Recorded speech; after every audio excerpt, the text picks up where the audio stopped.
अमरावतीत दिव्यांगांचा आत्मदहनाचा प्रयत्न फसला. पोलिसांच्या सतर्कतेमुळे अनर्थ टळला.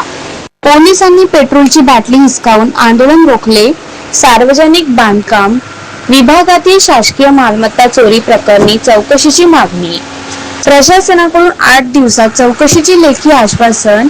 सार्वजनिक बांधकाम विभाग दिग्रस येथील उपविभागीय अभियंता कार्यालयात शासकीय मालमत्ता चोरी करून विकल्याचा गंभीर गैरप्रकार झाल्याच्या तक्रारीवर अद्याप ठोस चौकशी अथवा कार्यवाही न झाल्याचा आरोप करीत अपंग जनता दलाच्या कार्यकर्त्यांनी अमरावती येथील विभागीय आयुक्त कार्यालयासमोर आज मंगळवार 30 डिसेंबर रोजी दुपारी 3:30 वाजता आत्मदहनाचा प्रयत्न केला.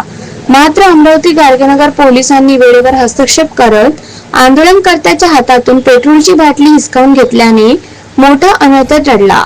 या प्रकरणातील चौकशीला होत असलेल्या विलंबाच्या निषेधात आत्मदहन आंदोलनाचा इशारा देण्यात आला होता.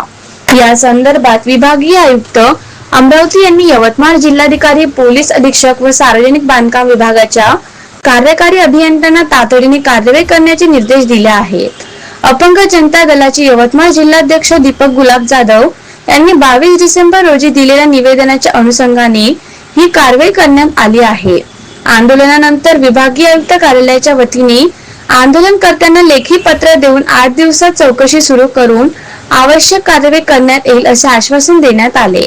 तसेच कायदा व सुव्यवस्थेचा प्रश्न निर्माण होऊ नये यासाठी पोलीस प्रशासनाने दक्षता घेतली.